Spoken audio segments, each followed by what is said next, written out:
What a nice group. And I love Miami. I love to be with the people. Many of you are not from Miami, but that's okay too. And I'm thrilled to be back in magnificent Florida, Miami, Florida, with thousands of incredible business leaders and true American patriots. That's what you are. We're gathered today on the one-year anniversary of the single most consequential election victory, they say. This is them, this isn't me. I'm a very modest person, I would never say this. The single most consequential election victory in American history is possible. I mean, it's possible. We've done a lot. On November 5th, 2024, the American people reclaimed our government. We restored our sovereignty. We lost a little bit of sovereignty last night in New York, but we'll take care of it. Don't worry about it. We rescued our economy, regained our liberty, and together we saved our country. On that magnificent night, 365 days ago, you know, I was with a group of very important people, and they say, think of it, last week, just last week, 6 days ago, 7 days ago, they said, you were campaigning 1 year ago. I said, no, it felt like I've been in this position for so long. And it's right. At that point, 1 year ago, I was actually campaigning. We did the McDonald's shot. Remember the McDonald's shot? We did the garbage truck shot. And actually, the McDonald's one was the biggest hit in the history of Google. Can you believe that? Number one, the garbage truck did well, but not as well. I guess there's something about McDonald's, right? But it worked, and we won a tremendous election. We won all 7 swing states. We won the great state of Florida, by the way, by 1.4 million votes, which is unprecedented.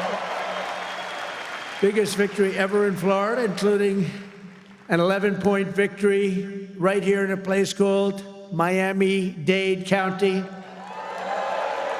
We won the popular vote for the first time of any Republican in many decades. We won the Electoral College 312 to 226. And we won 86% of the counties in America. That's a big one. 2,700 to 525. I'd say that's called a landslide, right? We got more votes from African Americans than any Republican candidate in history. We also won a record share of votes from the incredible Hispanic American community. There might be a couple of us left. Biggest vote in history. And above all, we won a resounding mandate to make America great again, which is what we're doing.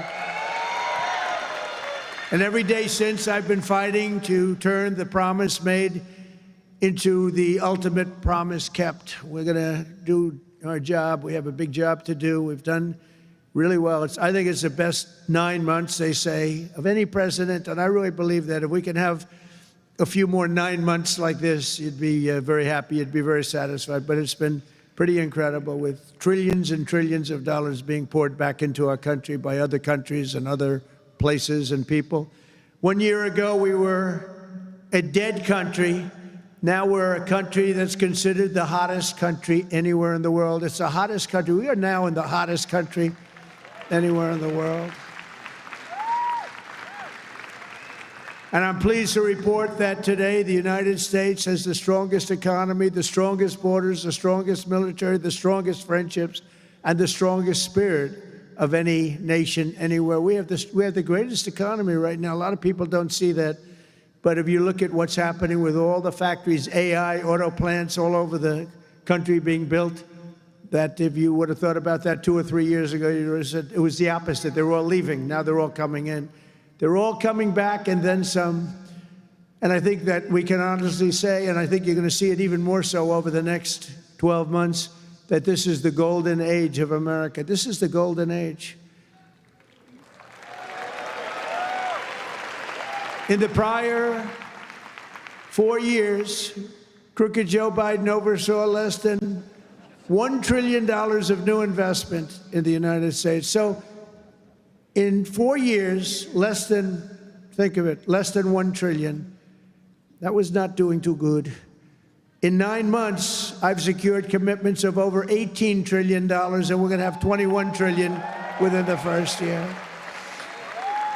So Sleepy Joe did, think of that. In 4 years, he did less than $1 trillion. We're going to have 21 trillion in 1 year. I would say it's slightly better. Slightly, just a little bit better. The stock market is set 40-time all-time record highs, and just recently, record high, record high, record high. All of them, all of the different exchanges. GDP growth in the second quarter was an amazing, almost 4%. And as you know, they said, oh, it'll be 2% or 1%. And it's been really helped a lot by the tariffs. It's been really helped incredibly, because this is really a transition period. We went from a horrible, failed country to a tremendous success. It's a transition, and yet we did almost 4%, triple and even quadruple almost every other country anywhere in the world. Think of that. In the third quarter, we're on track to achieve an estimated 4.2, maybe more, who knows. I think if you go a couple of years out, you're going to see numbers like you've never seen, because all of these places that are now under construction, they're being built, they're going to be open, and thousands of jobs, hundreds of thousands of jobs are coming in, even building them. But when they open, that's when you're really going to see the numbers. We're building some of the biggest buildings ever built anywhere in the world. The AI buildings, you know, they can cover, they show displays of them. They can cover the island of Manhattan. They're so big. They literally can cover the island of Manhattan. In 9 months, we've lifted over 600,000 Americans off of food stamps, which is a record. 1.9 million more American-born workers are employed today. Think of that. Almost 2 million American-born workers are employed today, more than when I took office. That's 9 months ago. Can you imagine that? And I tell Republicans, if you want to win elections, you got to talk about these facts, you know. It's really easy to win elections when you talk about the facts. And we have more people working now than at any time in the history of our country. Right now, we have more people working. These are things you have to talk about. It doesn't just happen. You got to tell them. It's wonderful to do them, but if people don't talk about them, then you can do not so well in elections. Wages for workers are rising at the fastest pace in over 60 years. Those are workers, and that's what we love. We love the workers. Since I took office, wages for the typical factory worker are up $1,300. Construction workers' pay is up $2,200, and miners are up nearly $5,000 this year alone.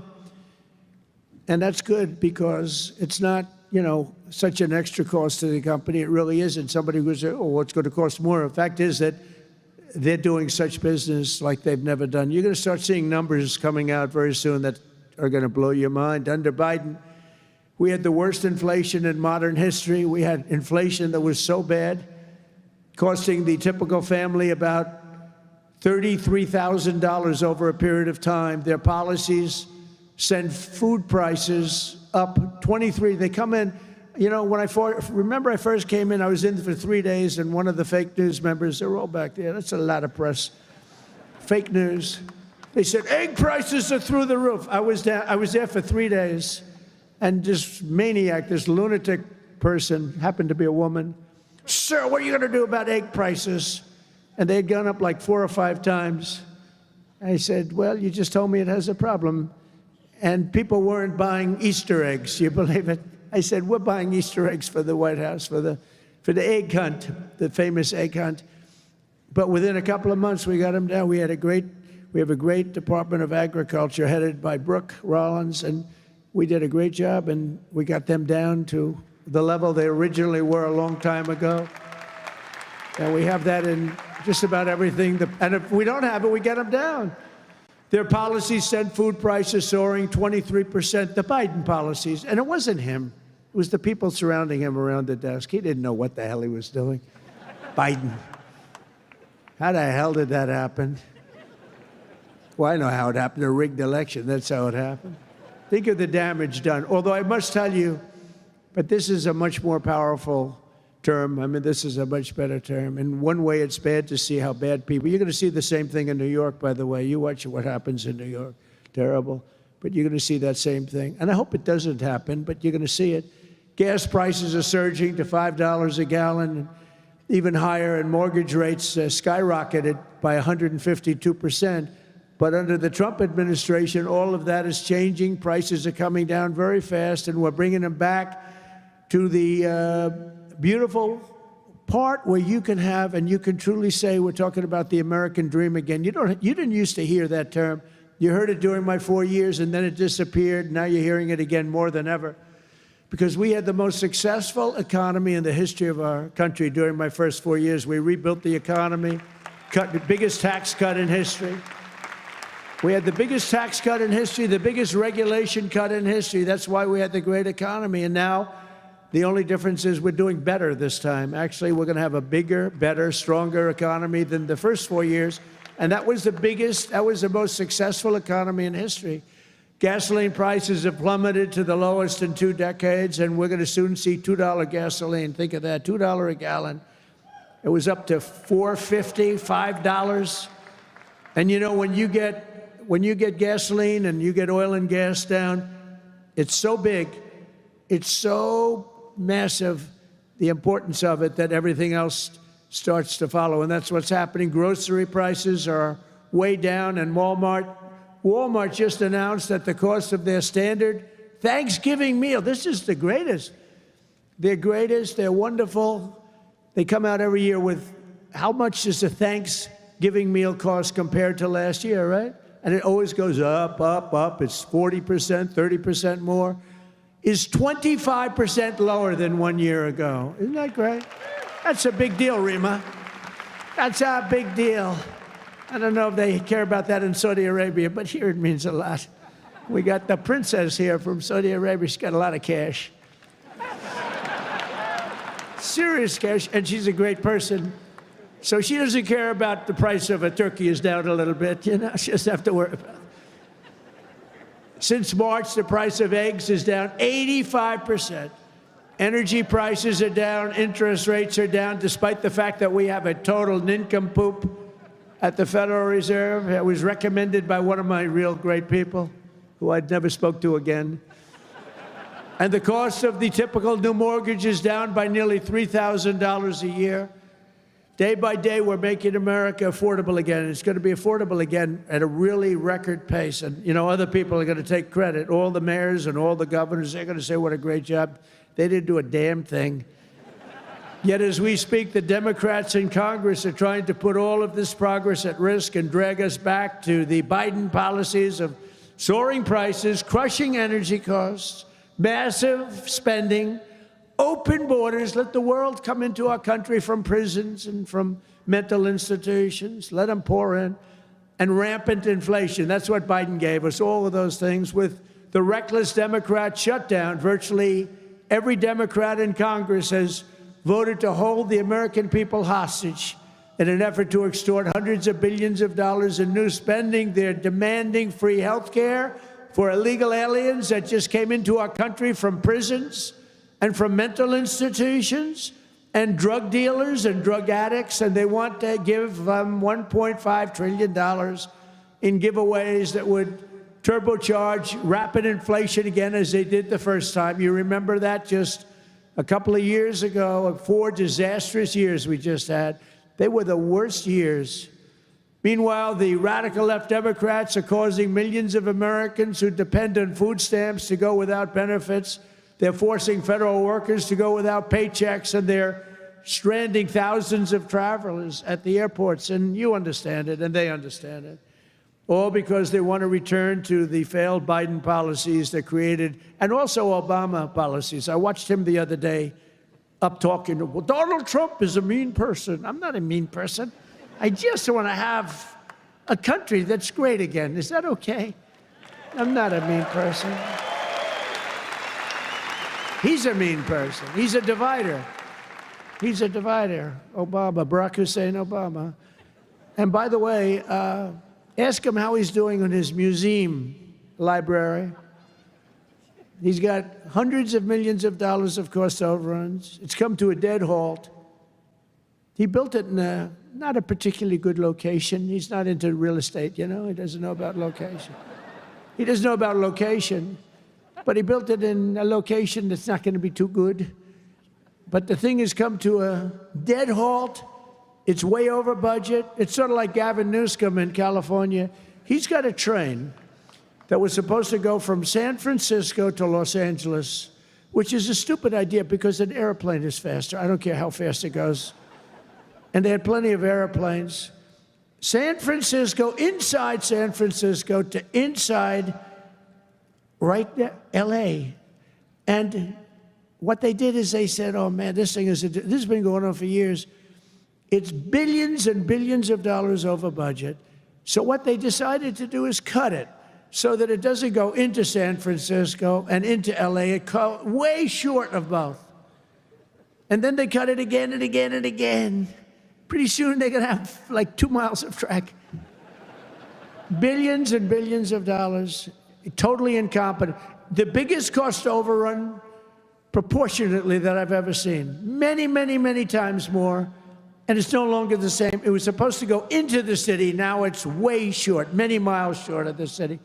So they're gonna drop you off and you can walk the rest of the way. That train is gonna haunt him, you watch, because he doesn't have what it takes, I tell you that. Slimy guy. He's a slimy one. Maybe that should be his nickname. Slimy Newsom, right? But he doesn't have it. But you look at that train, it's going to cost him. Republicans have voted 14 times to fund the government. And it's time for Chuck Schumer, crying Chuck. Remember he started crying at the airplanes? They were the worst forced tears. I've known him all his life. He's never cried. But he broke down in tears. He was so devastated. He didn't know why he was crying, but he just thought it was good to do. His people told him this was a good time to cry. Crying Chuck. But it's time for Chuck Schumer and the radical Democrat Congress to stop playing games with the people's lives and to pass a clean funding bill that they've done 30 times before. And to reopen government immediately. Just reopen it. They don't like it to be reopened because we're setting records. They think actually, I don't think anything's going to hurt.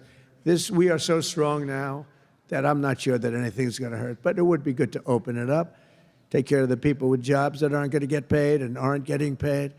And no matter what, we will not let them impose their inflation-causing extremism on the American people. We're not going to pay $1.5 billion for people that came into our country illegally, okay? If you don't mind. That's what they did last time.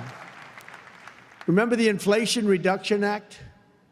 The greatest scam, one of the greatest scams. I would say some of their environmental scams were even bigger, but one of the greatest scams ever. Inflation Reduction Act. And then they admitted it had nothing to do with inflation reduction, remember?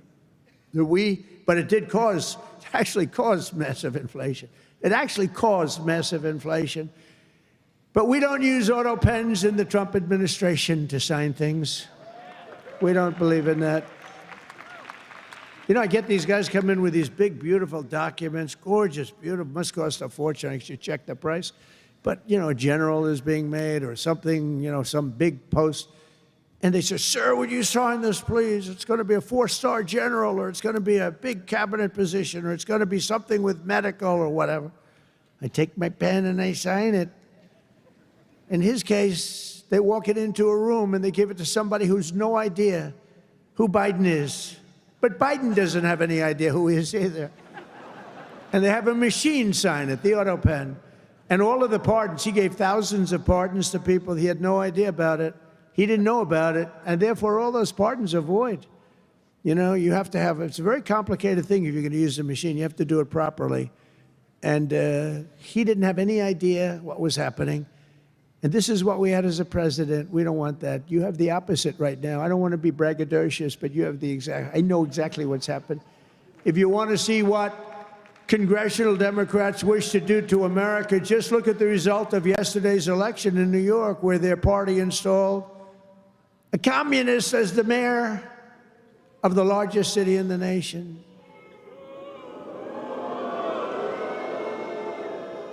Remember, I've said we will never have a socialist elected to any post in our country. I used to say that, and I was right. We skipped socialist and we put in a communist instead. That didn't work out too well.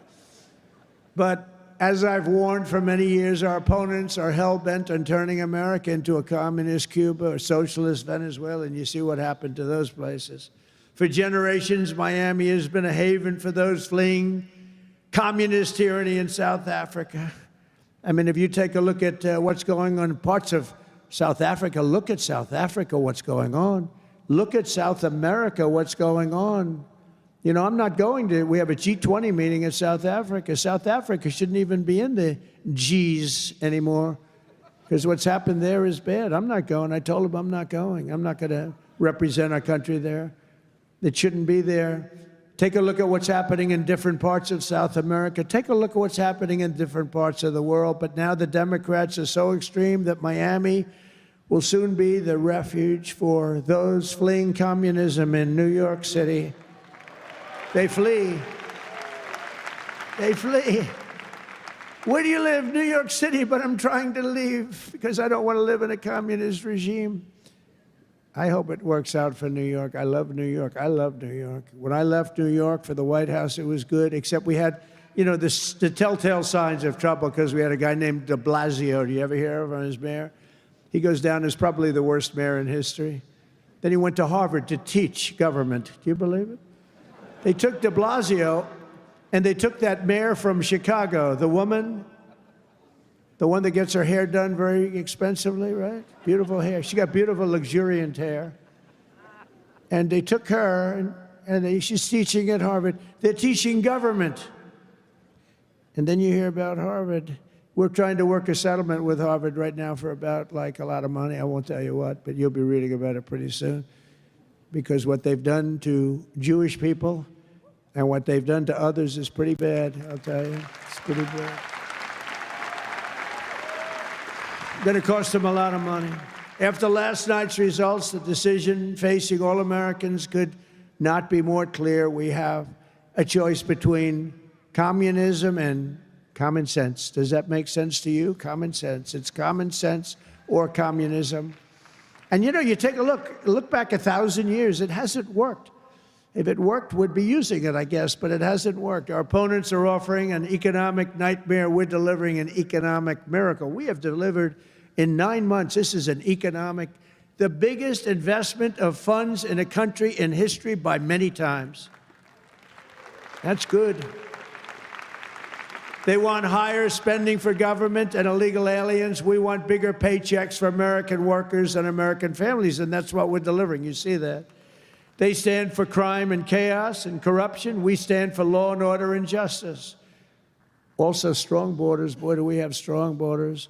They put America last. We put America first. We put America first. And as long as I'm in the White House, the United States is not going communist in any way, shape, or form. We'll stop it. We're going to stop it. Stop this nonsense.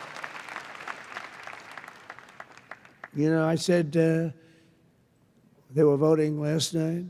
You can have a communist or a thug. A communist, and they took the communist, you know. It's pretty amazing. We could have done a little better in terms of candidates. From day one of my administration, I've been fighting every single day to turn around the catastrophe we inherited to make America the best place on the planet Earth to do business. And that's what it is. Right now, we're the #1 place. I'm getting plants approved in 2 weeks. It used to take 20 years before they got rejected. You'd have young people start off. Their whole business was getting a certain plant accepted. 22 years later, they're ready to retire, and they haven't gotten it. And then they go to a vote, and they get rejected after 22. They wasted a whole life looking for an acceptance. We do it in 2 weeks. We make sure it's good. We make sure it's great and proper, environmentally sound. Takes 2 weeks. My goal is to have the best tax rates, the lowest energy cost, the lowest regulatory burden, the most advanced technology, and the fairest trade deals anywhere in the world. You know, we're leading China. We're leading everybody by a lot in AI. And this was my idea, so I'm very proud of it. I said, build your own electric. People would come. We need more electric grid, sir. The electric grid's 200 years old. We need more electric grid. It's old. The electricity that the AI plants need alone is double the entire electricity that we have in the country right now. Can you believe it? So I had this idea. I said, we can't fix the old grid that much. We'll fix it up. We'll keep it going. A little Band-Aid here, a little Band-Aid there. It's old. And I said, here's what we're going to do. We're going to let these geniuses build their own electric generation. So they are building their own electric utility plants. They become a utility, if you think about it. They're building the utility and the electric right alongside. This is where they have their transformers and everything. They're building the most expensive electric plants you've ever seen, generating plants, some by nuclear, some by oil and gas, some by coal as a substitute. They're building them right next to their plant, and they're incredible. People say they've never seen anything like it because these minds are genius. To them, an electric plant is not complicated. To them, an electric plant is better than the people that produce electricity, although Florida Power and Light is doing a lot of plants for people. They're pretty advanced, I have to tell you. But they're building their own juice next to the plant. Isn't that sort of a cool idea? And you know, when I first proposed that, they came into my office with, you know, they have unlimited money, but they were trying to figure out how they can build it because they had no electric of any consequence. And I said, you're going to build your own plant. I'm going to get you your approvals in 2 weeks, 3 weeks, maybe a month if I'm slow. We have a great man, Lee Zeldin, in charge of the environment. He's incredible. And he's tough, too. He's very tough. But they have their approval in 2-3 weeks. You know, they're dealing with the best experts in the world. They know what they're doing. It's amazing when you see some of this stuff come in, designed by guys with 190 IQs, and then you have an inspector who's not quite as smart as that, inspecting it to see whether or not it's okay, and he has no idea what he's looking at. No idea. But I said, you're designing your own electric plant, and they didn't believe it. They come in 2 weeks later, they say, the biggest problem is electric. I said, you can design your own plant, and we're going to have your approvals within 2 to 4 weeks. And they said, he's really serious about it. They thought I was kidding. It was so good. They couldn't believe it. They'd leave, and they couldn't believe it. It took me 2 or 3 times to say it. Yeah, they're designing their own electric plants, and it's unbelievable. And then they're going to sell their excess electricity back into the grid. So we benefit in that way, too. In July, I proudly signed into law the largest tax cuts in American history. Now, that's the second time. I did it the first time, but these are even larger, the great, big, beautiful bill. And that includes no tax on tips, no tax on overtime, no tax on Social Security for our great seniors, no tax on Social Security. I wonder which is the most popular of the no tax on tips. You know, I was in Nevada, in my building in Las Vegas, and I had this beautiful young waitress come up to me. I never talk about beauty anymore because politically, if you mention somebody's beautiful, that's the end of your political career. So I don't mention that she was beautiful, but she was beautiful.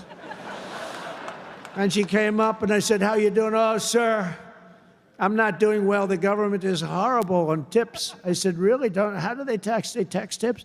They tax us, and they go after us. I've never seen anything like it. It's made my life miserable. Sir, there should be no tax on tips. She said to me, no tax on tips.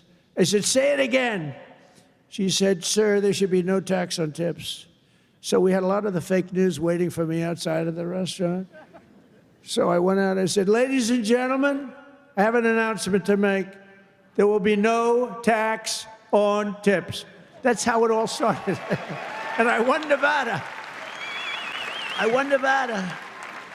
Because, you know, in Nevada, every job is basically, you know, you're a waitress or you're working in a hotel. No, that's how it started. So it was amazing. We won Nevada easily, which is usually not a stronghold for Republicans, but it's become a stronghold. So I want to thank the waitress. She did a great job. But when she said those words, sir, there should be no tax on tips, it's amazing. Somebody else would hire a consultant, pay them millions and millions of dollars. They'll come back, and they'll say, sir, I think you should absolutely tax tips, and you'll lose the election. But we also have 100% expensing for all new factories, plants, and equipment, so your businesses can write it off all in 1 year, and that's a lot of jobs you're doing and producing. That was, to me, the biggest thing in the first bill. But this is even better because this goes for a 10-year period. Upon taking office, I signed an executive order requiring that every new regulation, every time we issue a new regulation, think of this, 10 old regulations must be eliminated simultaneously. So if we give you one, you get rid of 10. And so far, for 9 months, we're exceeding that. And it's 30 to 1. For every new one we give, they're getting rid of 30 old, broken down regulations. And we've slashed nearly $1 trillion worth of regulatory burdens. We have regulations that are so old and nobody uses them, but they stymied a lot of production, a lot of jobs. And I did it the first time, and we had the largest regulation cuts in history, and now we're exceeding it this time. So it's big. It's one of the reasons we did so well then, and I think it's one of the reasons we're doing so well now. Again, we have to talk about it, because if we don't talk about it, nobody else, the fake news, is not going to talk about it. And we have streamlined permitting for the new energy and mining projects. What used to take decades now takes 28 days. And on day one, I signed an executive order to unleash American energy and officially terminate the Green New Scam. Has anyone ever heard of the Green New Scam? Remember the old thing, global warming, and then it would be too cool? And then they said global cool. They didn't know what the hell to say. So they came up with the greatest, climate change. No matter what, if it goes up, if it goes down, climate change. They're very, very smart people, but not smart for us. They're smart for them. But my policy was very simple. Drill, baby, drill. We're drilling like crazy right now. And to curb inflation, we've slashed the size of government for the first time in years, and we're waging total war on waste, fraud, and abuse like we've never done before. Since January, 100,000 bureaucrats have left the federal payroll. Government spending is down 2.5% this quarter compared to 1 year ago. Think of that. And in stark contrast to last administration, 100% of all new jobs created in America under my administration have been created in the private sector. 100% of the jobs have come from the private sector. Otherwise, you don't have a country. I mean, I love government workers, but if you have all government workers, you don't have a country, do you? At the same time, my tariffs are bringing in hundreds of billions of dollars and are helping slash the deficit this year by more than 50%. Did you see the numbers? We're going to be down 50%, anywhere from 25 to 50, but closer to 50%. Who would think that one? Those are big numbers. Now, take that out 2 or 3 years. To embrace a vital industry here in Miami, I've also signed historic executive orders to end the federal government's war on crypto. Crypto was under siege. It's not under siege anymore because it's a big industry. It's a big industry, and I have a lot of people that are great people, great business people. They're in other businesses, but they're in crypto too. And it takes a lot of the pressure off the dollar. It does a lot of good things, but we're into it. Biden was vicious on crypto. They were going after these crypto guys. It was terrible. They were under indictment, but I got indicted too. I made a phone call. Congratulations on your victory. He made a phone call. Let's indict him. These people are the worst. Then they say, he's gone after Comey. They indicted me. They impeached me. They did everything. It's unbelievable. Who the hell else could have taken that? Do you guys know anybody else that could have taken it? I don't think so. A lot of people say, you're the only one could have taken that. I don't know if that's true, but there aren't too many. We're making the United States the Bitcoin superpower, the crypto capital of the world, and the undisputed leader in artificial intelligence. We're leading China by a lot. And don't forget, if we don't do the crypto properly, China wants to do it. They're starting it, but they want to do it. Other countries want to do it. If we don't do it, it's a big industry. We're honored to be joined today by a man who has been a true champion for many of these bold policies. He really has. He's been a great guy. He was a little late in his endorsement of me, I'll be honest with you. He endorsed me. You know, these guys that endorsed me after I won, I don't know. That's not... Sir, I'd like to endorse you. No, I won the election. Nah, he's a good man, actually. I've known him a long time. He's helped turn the area into one of the hottest markets in the country and one of the greatest cities in the world. Miami Mayor Francis Suarez. Please, Francis, come up, please.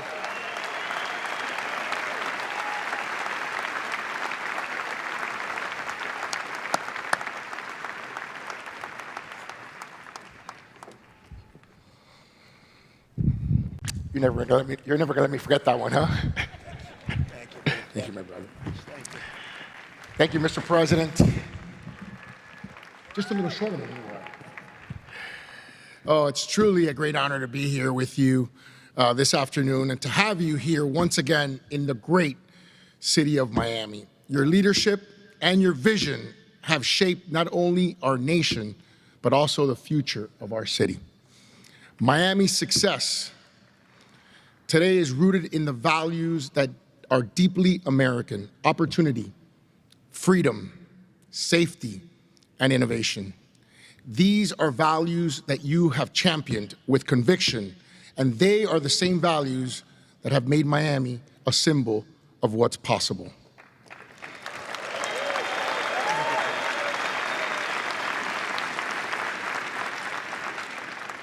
When people believe in the promise of America, Mr. President, I want to personally thank you for your continued support of our vision for this city. It was an honor to stand beside you in the Oval Office when you announced the next year's G20 right here in the city of Miami.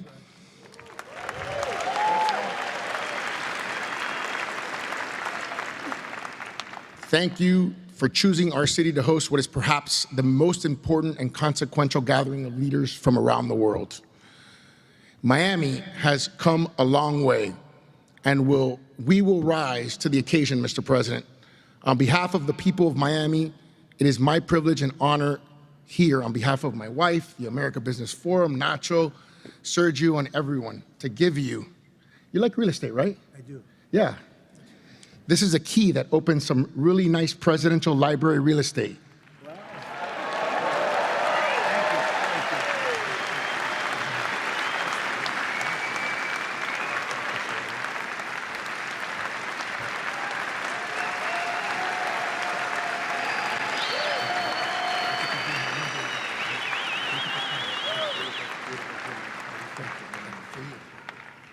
That's beautiful.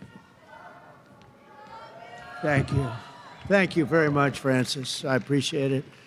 And you know, he's really a special guy. I'm going to take this, I'm going to put it in the White House, and then I'm going to move it to Doral in about 3.5 years. We put it right in Doral, right? In the lobby of Doral. A lot of people from Doral. Well, thank you. That's a great honor.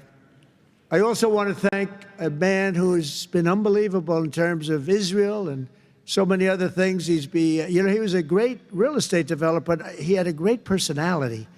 And you need a personality for this. And I said, he's just as good as there is, and he's done so well. And you look at what's happened with Israel. We have peace in the Middle East. Can you believe it? Peace in the Middle East. And he's Special Envoy Steve Witkoff. Steve, where are you, Steve?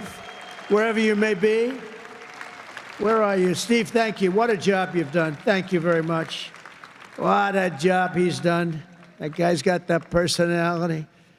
Now, I wanted a deal maker, but, you know, a lot of deal makers don't have good personalities. You end up in a war. They make the deal, but you end up in a war. This guy, everybody loved him for years. I've known it. And he was the right guy for the job. Peace in the Middle East. 3,000 years. They've never had peace in the Middle East. We're going to have it, too. We're doing well.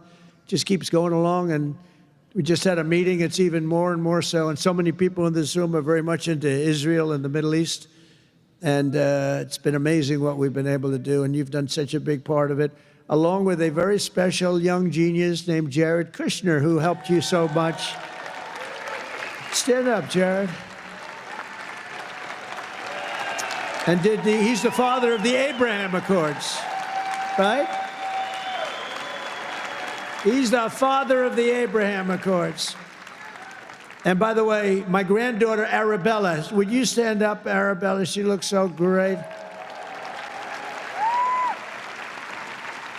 I said, how are your marks in school, Arabella? Grandpa, I have all A's and A pluses, you know that. Like it was a stupid question I asked her, right? We're proud of you, Arabella. Jared, thank you. What a great job. And we have a lot of people joining now the Abraham Accords. And hopefully we're going to get Saudi Arabia very soon, but I'm not saying that. I'm not lobbying. No, but we have a lot of people. We have a lot of people that are coming aboard. You know, the key was when we took out the nuclear capability of Iran, all of a sudden everybody said, wow, That was nice. They've been wanting to do that for 20 years. Saudi Arabia's ambassador to the United States, Princess Rima, thank you very much. Please stand up. Thank you. Thank you. Thank you very much. Say hello to everybody. Okay? Say hello to a great group of people in Saudi Arabia. Thank you. Stephen Miner, Mayor of Miami Beach. Stephen Miner. Where is Stephen? Thank you, Stephen. Thank you. Good job you're doing. Excellent. Thank you, Stephen. The Mayor of Coral Gables, Vince Lago. Vince Lago. Thank you. Thank you. Great job, Vince. The Mayor of Doral. I love Doral. And I like this woman a lot. Christy Fraga. Christy. Where's Christy? Thank you, Christy. I like Doral. We also have Commissioners Damian Pardo, Laura Dominguez, Ralph Rosado, Miami-Dade Supervisor of Elections, Alina Garcia, the President of FIFA, Gianni Infantino. FIFA, where's Johnny? Whoa, Johnny, my boy. I didn't know he was going to be here. He's big stuff. And the world, look, you know, Johnny and I worked the deal originally, and it looked like I wasn't going to be president because it was in this term, right? So when they rigged the election, I said, oh, man, I have to run again because I want to be president when they have the World Cup, right?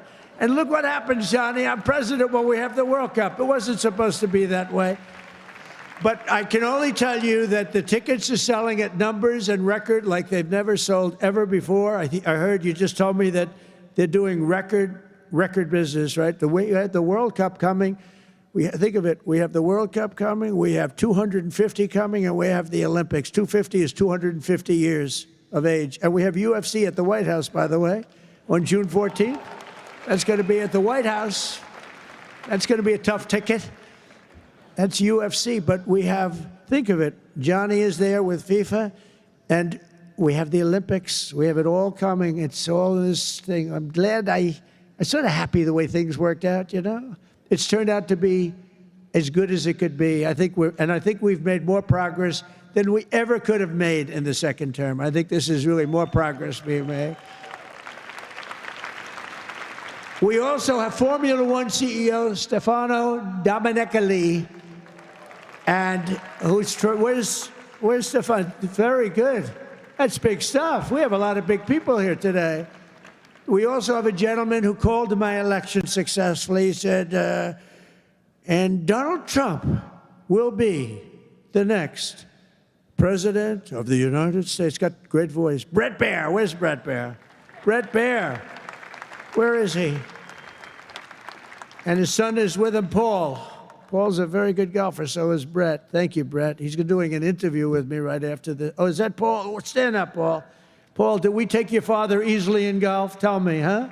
That was easy, right? Get ready. We'll do it again. Thank you very much, Paul. You look great. Also, I want to thank your two great senators, Ashley Moody and Rick Scott. And, you know, I just left them. Believe it or not, I had a meeting with all the senators this morning. I gave them my vision because, frankly, it's always nice to have good vision. And they are two terrific senators, and they're in Washington working hard, and they were going to come. And I said, do me a favor, stay back and work on the things you're working on. They're working on really things. And Ashley is in the election. Rick just won his election. They're two great senators that you have right here in Florida. So that's really good. And they're working to make America great again. So I said, stay back in Washington. Together with many of the people here today, we've achieved more in 9 months than most administrations achieve in 8 years. It's true. We've really done a lot. We inherited the worst border in history, and within a matter of weeks, we turned it into the strongest border anywhere in the world, and they have some pretty strong borders, but we have literally no people coming through. They do come in. They come in legally. You know, we want people to come in. We want to make it real easy for them, actually, but they come in legally. So you have to know that. We just don't want criminals coming in. We don't want people from prisons. We don't want prisons dumped into our country like Venezuela did. They emptied their prisons into our country. We don't want that, right? For months in a row, 0 illegal aliens have been admitted into the United States. 0.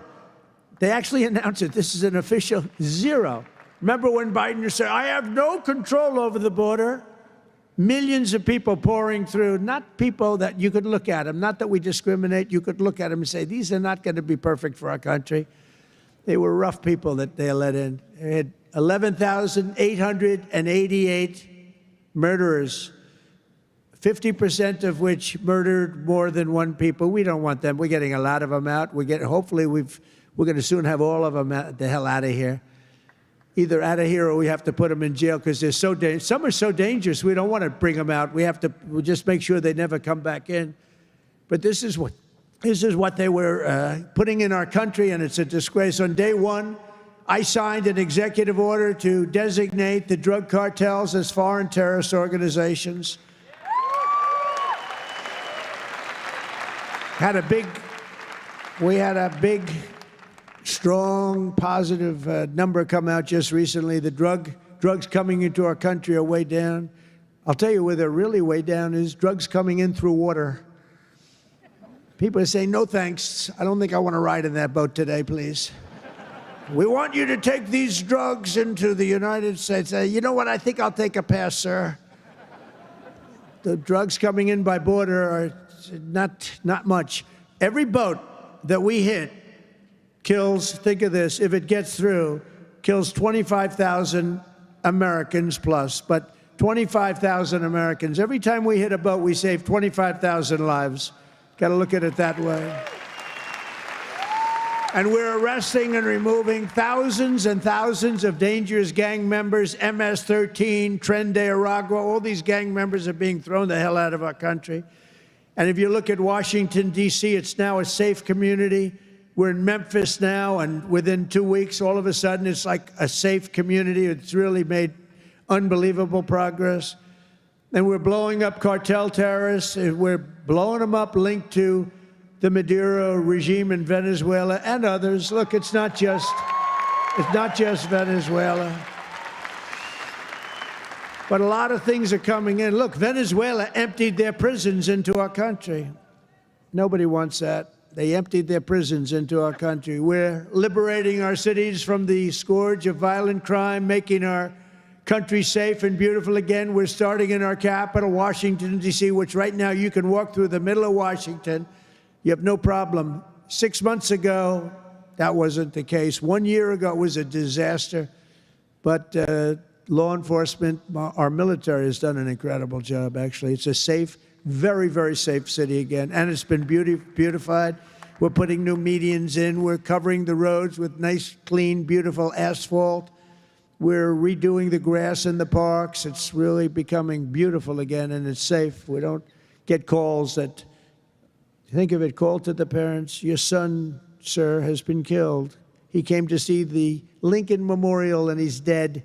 No, that's not happening anymore. We run it tough. We run it very tough. Sometimes you have to be a little tough to get rid of. These are thugs. These are bad people. We're bringing them the hell out of our country where they came from. We renamed the Department of Defense to the Department of War. And well, if you think about it, after the Second World War, they changed it to defense, right? So we won the First World War. We won the Second World War. We won everything in between and everything before, never lost a war. We still don't lose wars. Sometimes we don't fight to win.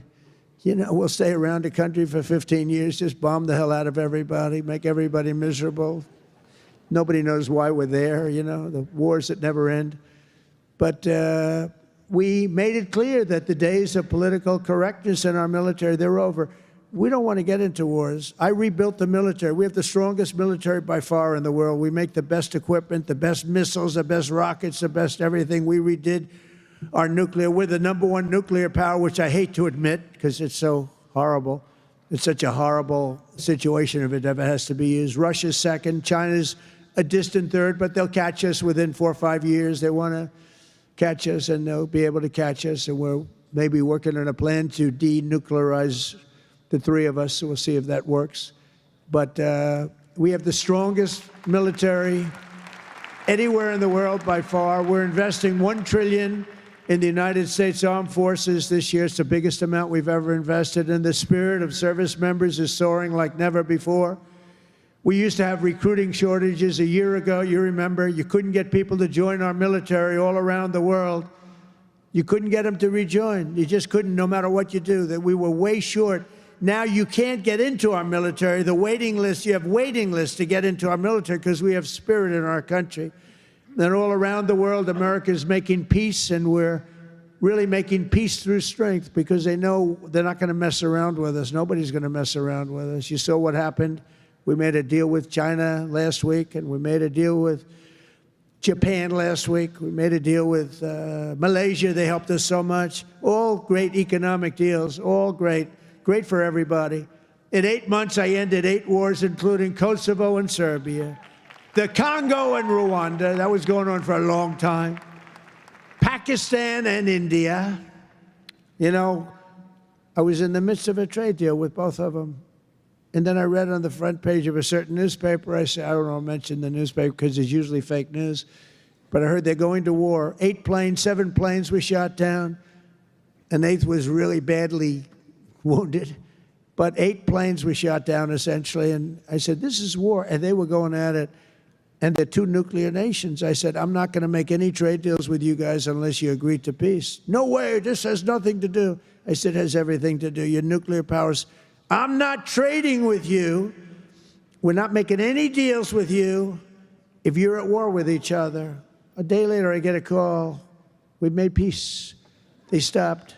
I said, thank you, let's trade. Isn't that great? Tariffs did that. You know what? Tariffs. Without tariffs, that would have never happened.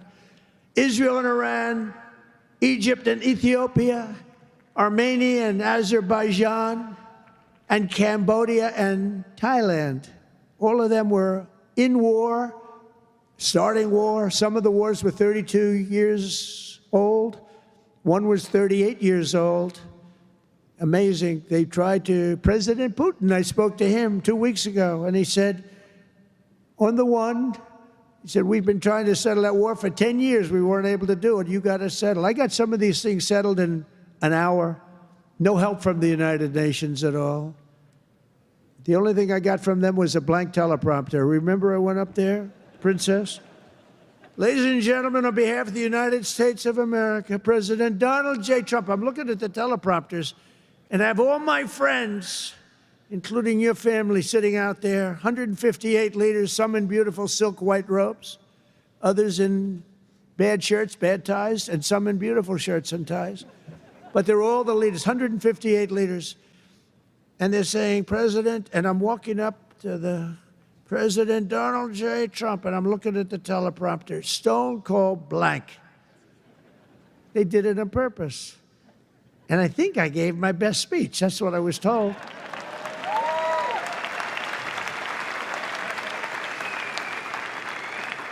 But it still wasn't a great feeling. I'm walking up very slowly. You know, I'm 20 feet. I'm trying to walk slowly because I see it's not working. They're dead. They did it on purpose. But it worked out okay. Not great people. Most important of all, for 4 weeks ago, and this is very important, we brokered the historic peace deal that ended the war in Gaza. And it's a serious end, too. You know, I read a lot of people, oh, it's very tenuous. Jared and Steve, I don't think it's tenuous. Do you? I hope it isn't, because otherwise I'll have to cross it off. I'll have to say I only ended 7. But that was a tough one, right? That was a tough one. But there's nothing tenuous about it. It's a serious end. Gaza has been a disaster for so many years, and I think it's an end. I think you're going to see some tremendous things happening. We just had a meeting just before I got up, and some great things are happening. And with Israel and peace in the Middle East, it's amazing, actually, what they've done. And what you two guys have done have been incredible. True. On day 1 of my administration, I signed an executive order to slash federal funding for any school that pushes critical race theory or transgender insanity on our youth.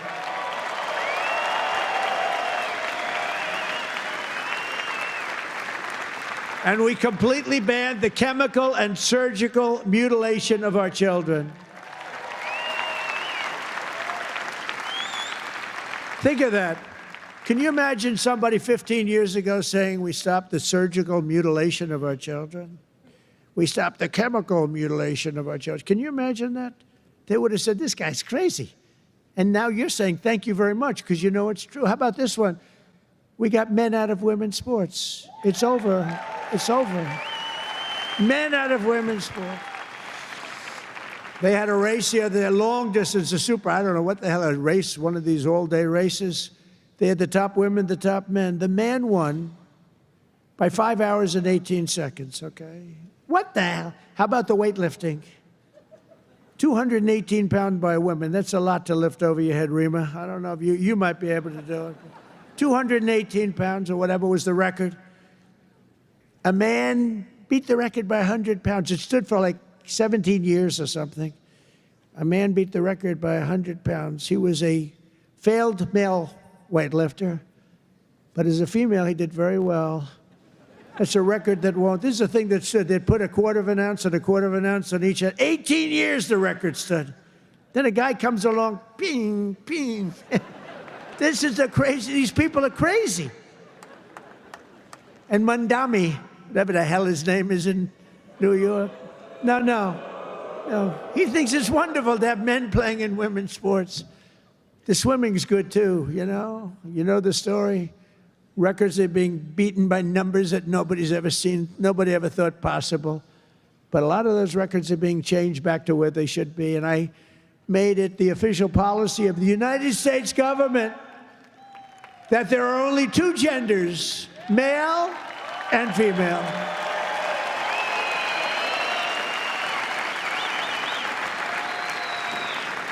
And we're restoring the name of a great president, William McKinley, to Mount McKinley, the beautiful Alaska mountain I renamed. Think of that. They took the name of McKinley. He was a great president. He was assassinated.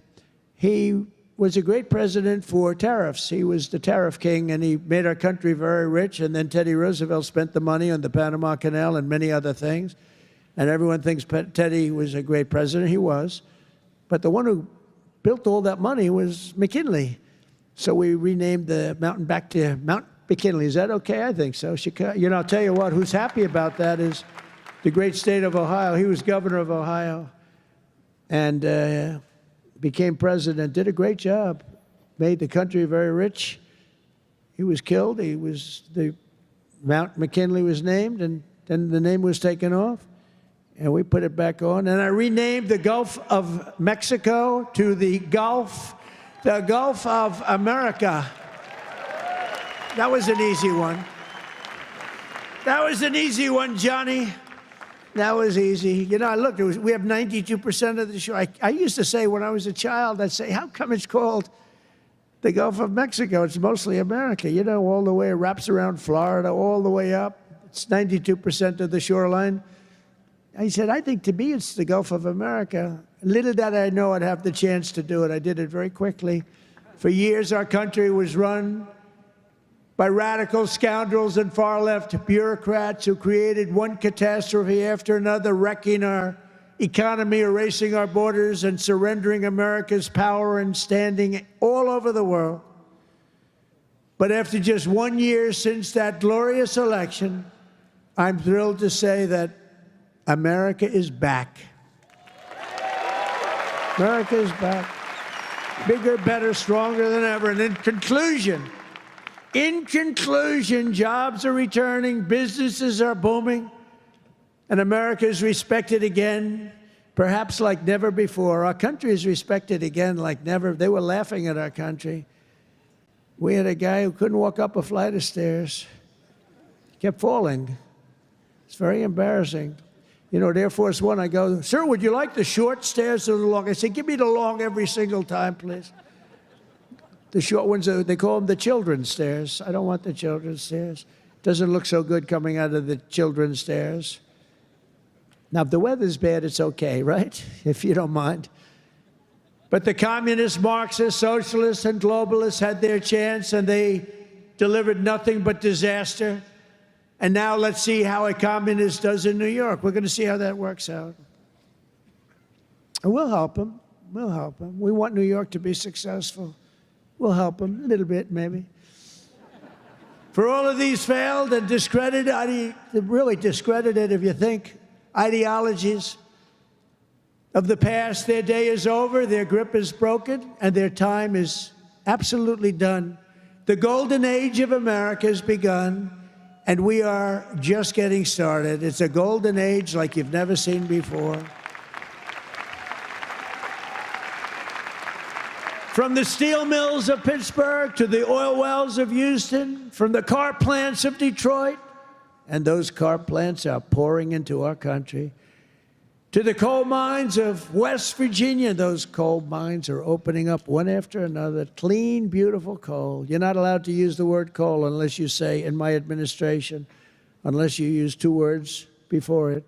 Clean and beautiful. Biden would say, unless you use 2 words before it, here you go, clean. He said, what happened to the other word? Remember those things? He'd say 3 words and mean 2. But the West Virginia mines are doing unbelievable now. Wyoming is doing unbelievable. It's clean, beautiful coal. And from the bright lights of Las Vegas to right here in beautiful Miami, America is proud. America is confident. America is growing and successful. America is a great nation again. We're a great nation again. It's happened faster than I thought. I'll be honest. Again, we're respected by everybody. We are really, you see the way I get treated. I get treated that way. I guess a little has to do with me, but a lot has to do with the fact that I'm representing this country. America is respected again. America is a great nation again. The American dream is surging back to life, and we will never let the American dream die. Together we will make our country stronger, richer, safer, freer, and greater than ever before. And every day my administration will fight, fight, fight, and America will win, win, win. I want to thank you, Miami. I want to thank you, Mr. Mayor. I want to thank everybody for being here. God bless you, and God bless America. Thank you very much. Thank you, everybody.